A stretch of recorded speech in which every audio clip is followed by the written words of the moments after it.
You are listening to the Break Time Tech Talks podcast, a bite-sized tech podcast for busy developers, where we'll briefly cover technical topics, news snippets, and more in short time blocks. I'm your host, Jennifer Reif, an avid developer and problem solver with special interest in data, learning, and all things technology. This week, I put together a code sample on a new feature for working with Neo4j in Java, and a colleague sent along an exciting Jackson library discovery. Then I came across a couple of articles that follow up on MCP's current security gaps and how developers can utilize the technology safely.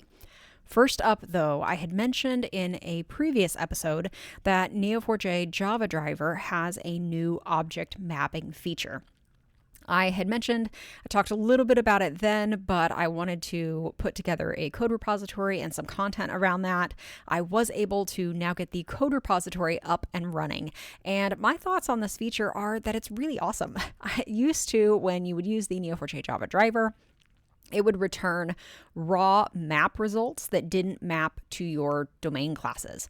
I thought this was a little odd when I first came across this. What do you mean? We have a Java programming language that we're using, and we can't map our entities we're getting back from our database to our Java objects, right? That's kind of seems like a very natural thing that Java developers would want to do since it's an object-oriented programming language. However, used to you couldn't. You would get these raw maps back and you would have to convert those, do that object graph mapping very manually. Now, however, with the Neo4j Java driver 5.28.5, it now will map to your domain objects in your Java application, which is really, really nice. I played around with this. Like I said, I have a code repository out there now that showcases this. The thing that I came across that is different from other solutions that I've seen in the past is that you still need to return the object, the whole object that you want from the Cypher query. So you will have to construct the return results from the Cypher query to map those back to your domain. It's not a full-on OGM solution. And the feature even says this. If you need a full object graph mapper solution, something like the Neo4j OGM library that's available with Java and Spring would be the way to go. But just the kind of basic object mapping, I want to return results from the database, I want to map it to my plain old Java objects in my Java application, that is now possible, and it works really well and is really slick. Just be aware that whatever you return from the database, you'll have to kind of coax it into a format that matches your Java domain inside your application.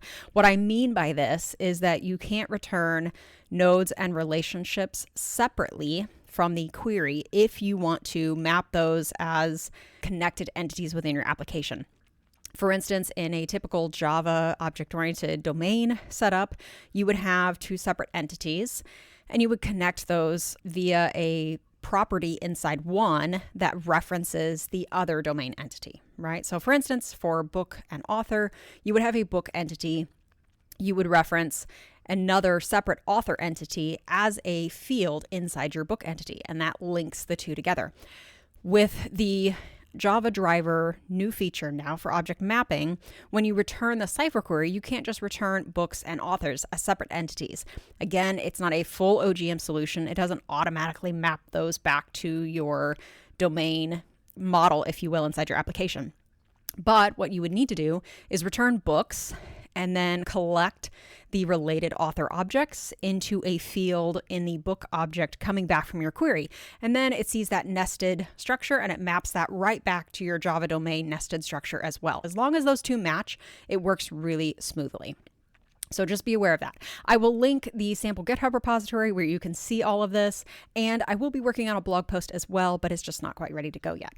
Then the next thing that I came across this week was a colleague sent along a repository of a smaller, lighter rendition of Jackson for certain use cases. I'll link that repository in the show notes as well. First of all, if you're not familiar, what is Jackson? It is a Java library that contains a suite of data processing tools for Java.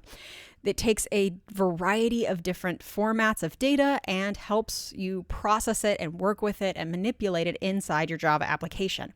The Jackson flagship component, if you will, is their JSON parser and generator.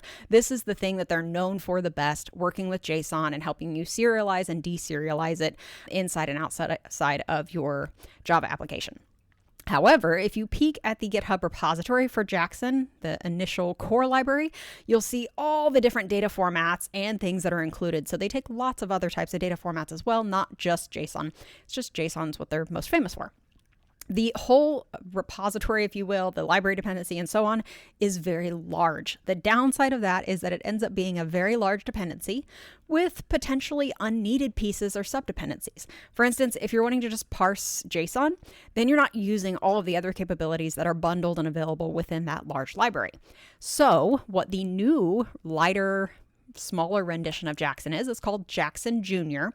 What it does is that it is a kind of slimmed down, trim version of this. And the library positions itself as very helpful when the size of the jar matters, so the package, the whole Java application package, or when your startup time for the application matters. If you want those to be really, really small, then this Jackson Junior library might be a great option for you.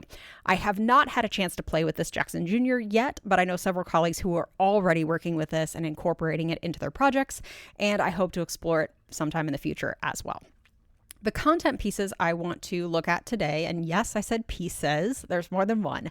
There's two. However, they both kind of pile onto a topic we've already discussed in the past. So if you remember from episode 42 of this podcast, I referenced an MCP or Model Context Protocol blog post, and one of the current limitations that was outlined in that blog post was security. Both of the articles that I came across focus on this aspect of MCP and some things that developers can do to help combat some of these issues. I will also add a caveat that both articles are from vendors, so they recommend very specific products to help solve these problems. So just so you're aware, they are coming from vendor-specific viewpoints. The first article that I came across was the S in MCP stands for security. I will link this in the show notes, but this article goes into some pros and some cons, some things that are not going so well, and maybe some ways to combat that.